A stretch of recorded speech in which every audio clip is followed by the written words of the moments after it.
con 4 autorevoli giornalisti, ve li presento cominciando da quelli a noi più vicini, quindi a Domenico Pecile, conoscente inviato del Messaggero Veneto.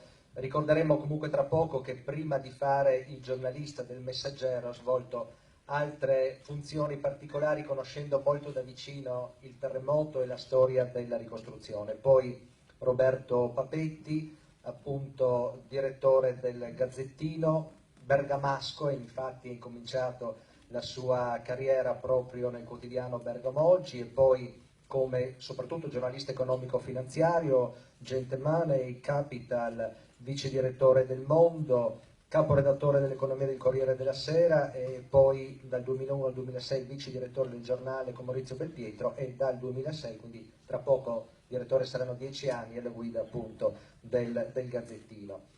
Edek Osser, innanzitutto qualche spiegazione su questo cognome, che qualcuno si chiederà da dove arriva questo nome e cognome. Precisiamo subito, è un nome e cognome polacco? Sì, è un nome che viene da mio padre, che era un ebreo polacco, che era vissuto in Cina e poi era finito in Italia, si era sposato in Italia, faceva il medico, ed è purtroppo finito poi durante la Resistenza, ucciso dai nazisti. Ecco, ricordiamo che appunto sia lui che sua moglie, sua madre, fecero parte della Resistenza, organizzarono i servizi sanitari della Resistenza, e fu purtroppo ucciso nel marzo del 45, in un rastrellamento appunto nazifascista. Nella zona del Colle. Nella zona del Colle, ed è sepolto proprio a Gemona, dove Edek Osser è nato, quindi un cognome, nome e cognome polacchi, però gemonese doc. No, certo, posso aggiungere che tutta la famiglia di mia madre viene da Gemona, è gemonese fin dal 1500, e quindi c'è tutta una sequenza di parenti fino ai più lontani, quasi tutti notai, poi medici, poi addirittura voglio ricordare che ho un bisnonno che è stato il primo sindaco di Gemona dopo l'unità e il primo deputato al Parlamento. Ecco, delle ascendenze una storia proprio particolari. gemonesissima. Parlando poi invece della carriera di Edek Osser, ricordo che è arrivato in Rai nel 1966, poi nel 69 è passato ai servizi speciali del telegiornale come caposervizio, fino al 76 appunto in redazione con TV7, la mitica trasmissione storica di approfondimento. Poi nel 76 appunto nel nuovo TG2, nasceva il TG2 con la riforma di Andrea Barbato, un grande direttore, un grande maestro del giornalismo. E poi lo ricordo ancora, nel 79 caporedattore a Rai 3 con Angelo Guglielmi, nel 93 è tornato al TG2 caporedattore centrale, curò la rubrica dossier, poi lasciò la Rai mi pare attorno al 2000, e oggi si occupa, se non erro, di arte, culturali, ecco, beni culturali e di arte, ed è autore di lavori molto importanti. Dulcis in funto Gianni Minà, solo poche parole per lui, sia perché penso che lo conoscete bene tutti, sia perché altrimenti la sua biografia occuperebbe tutta la serata, passeremmo veramente la serata a leggerlo. Sottolineo soltanto che ha iniziato ancora nel 59 a Tutto Sport come giornalista sportivo, perché ricordiamo che Gianni Minà non l'ha mai abbandonato lo sport, ma nasce prevalentemente come giornalista sportivo, e comincia a collaborare alla Rai nel 60 per le Olimpiadi di Roma, collabora a Sprint con Maurizio Barenson nel 65, poi nel 76, dopo quasi 17 anni di precariato, finalmente viene assunto in Rai, diciamo collaboratore al TG2, anche lui di Andrea Barbato. E quella sera del 6 maggio 76 Gianni Minà è appunto nella redazione sportiva del TG2. Cosa succede, Minà?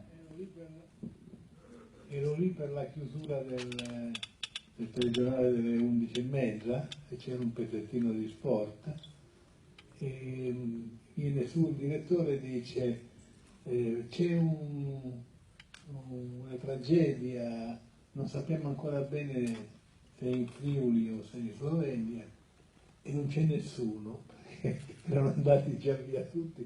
Andrea era uno che si fermava più dei suoi redattori, e mi guarda e mi fa: te la senti? Qualunque giornalista che abbia veramente passione per il suo mestiere Se la sente. se la sente sempre, dice subito sì. E dice, con quali mezzi andiamo? E dice, guarda, sotto c'è una macchina, c'è l'operatore Gualtiero Bressini, lo cito sempre perché con lui feci anche il match a Kinshasa di Cassius Clay, Mohammed Ali, il match del secolo. Quindi è una figura di quelle che ricordo con affetto, con tenerezza. E diceva, mi dà un sacchetto, Barbato dice, sono i gettoni, Sacchetto di gettoni. ogni 100 chilometri fermati, chiamaci e noi ti diciamo cosa sta accadendo dalle agenzie. E cosa faccio? Cerco di sapere esattamente come sta andando la cosa, non mi fare le solite cose con le lacrime e le solite cose che sono spesso il pane dei giornalisti che non hanno il tempo di verificare, ma insomma dice fai qualcosa che sia la TG2, insomma ecco. E siamo arrivati alla mattina alle 7 a Maiano del Friuli e la tragedia era, lo dico sempre perché forse rivela un'ignoranza mia, ma vedere tutte le case da questa parte della strada che sono andate giù e quelle di fronte no, non capisco come il sisma abbia diviso il suo malefico gioco. Ovviamente la situazione l'avete vista, era terribile e credo che l'unico vero merito che ebbi è che sentii il vento della riforma RAI, che nel 76 è l'anno della riforma RAI, ebbi finalmente il contratto. L'unica veramente cosa che ho detto è sentire quelli che potevano dirmi qualcosa. In questo caso il maresciallo dei carabinieri di Maiano che piangeva come un bambino e mi diceva stanno là sotto i miei, stanno là sotto erano i suoi agenti, i suoi collaboratori che erano rimasti sotto una casa che era molto chiacchierata e si diceva fosse stata costruita sulla sabbia e non sul cemento. Infatti fu poi arrestato e subì un processo il padrone di quella casa. E in queste situazioni il giornalista non è che sia un pavido, il giornalista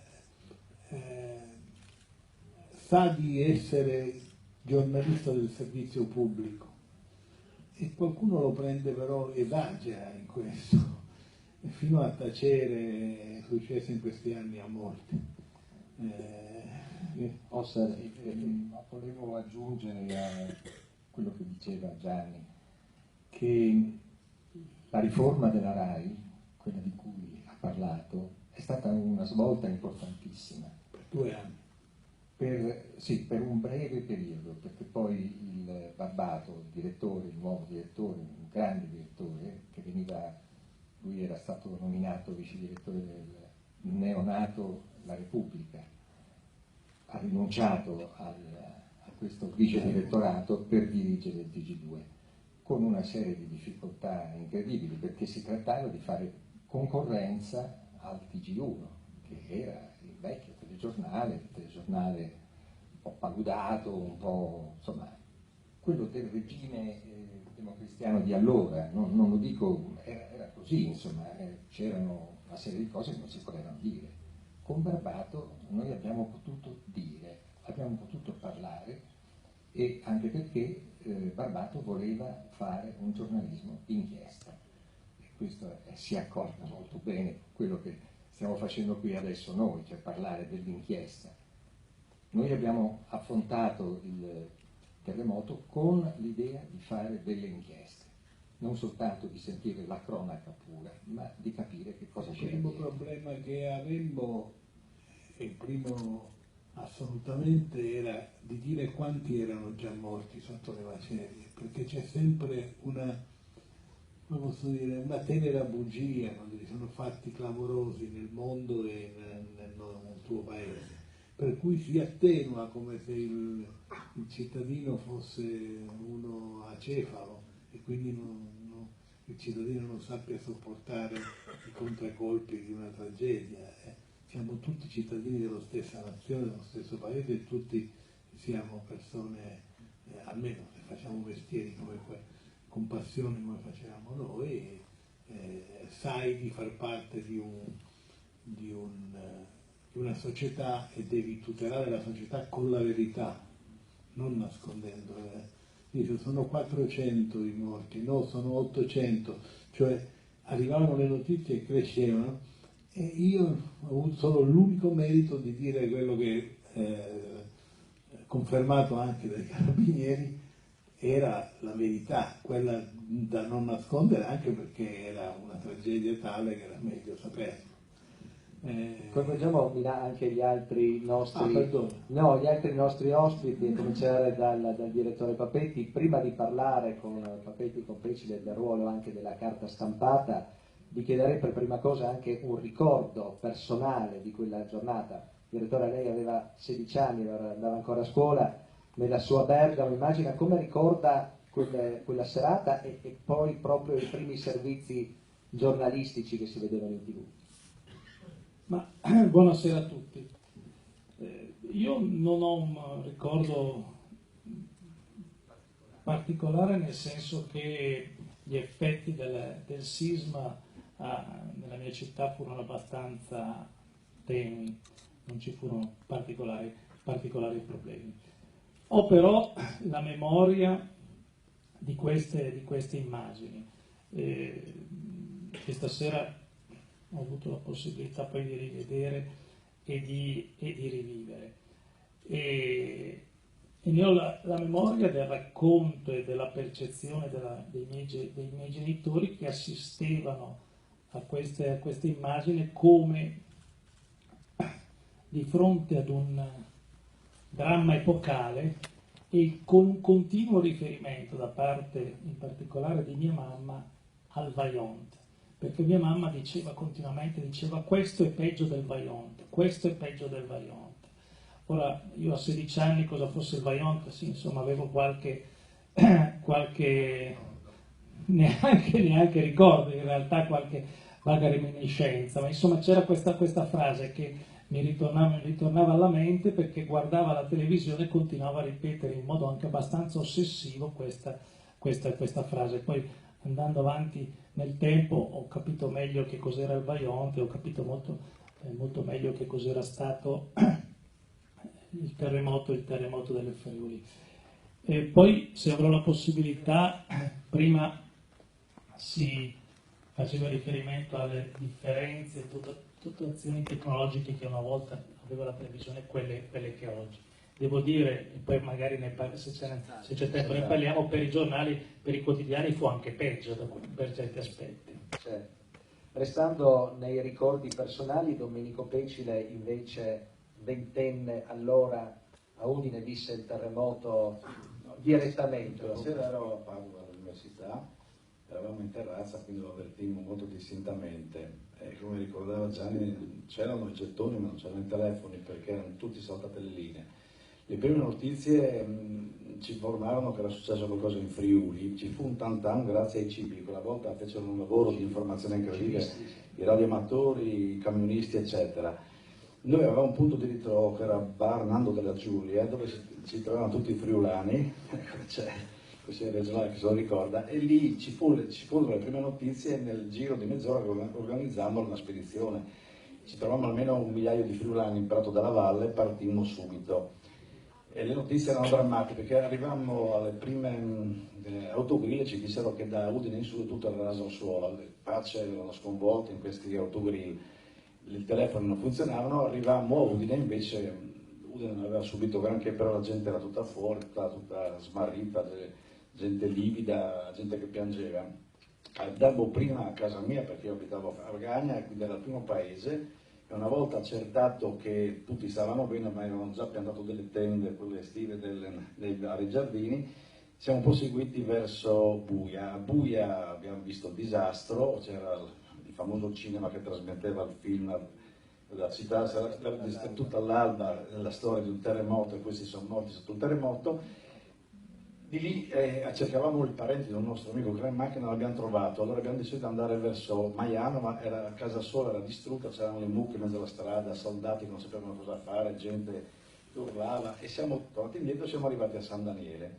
Da San Daniele ci siamo accertati che la mamma di un altro nostro compagno di macchina fosse in buona salute e siamo scesi a Maiano. A Maiano lì ho cominciato subito a lavorare perché avevamo un amico di Pagania con l'amorosa in uno di quei 2 condomini poi crollati, che era ancora vivo, ci parlavano, morì poi la sera del giorno dopo perché il problema era non si sapeva da che parte cominciare a scavare. E quindi ricominciai subito la mia attività di volontariato che andò avanti tutta l'estate praticamente nelle zone terremotate. Torniamo a Gianni Minà. Ricordavamo all'inizio nei cenni biografici che nasce come giornalista sportivo. Si può dire che essersi buttato in questa avventura del terremoto segnò un po' anche la sua carriera di giornalista, dimostrò che era qualcosa di più e molto di più che un giornalista sportivo. Sì, ma in quegli anni sei giovane, sei scatenato, vorresti essere in 100 posti nello stesso momento. Certamente l'europeo che pubblica un trafiletto, però quel Minà, bravo quel Minà, per un ragazzetto come me allora era raggiungere il cielo e toccarlo con un dito. Non c'era però tempo di godere molto. Ti chiudo quello che ti stavo dicendo prima. Il maresciallo dei Carabinieri mi dice che questa casa è stata costruita sulla sabbia e non sul cemento. Poco tempo dopo hanno arrestato il costruttore e c'è stato un processo perché Barbato al telefono mi ha detto che me li porti tu gli aranci a Regina Coeli per questa affermazione che hai fatto. Dico no, chi è la tua fonte? I Carabinieri, il maresciallo dei Carabinieri di Maiano. Allora lui fa, allora ho speranza di rimanere fuori. Cioè, voglio dire, in queste situazioni tu o ti butti o sei reticente.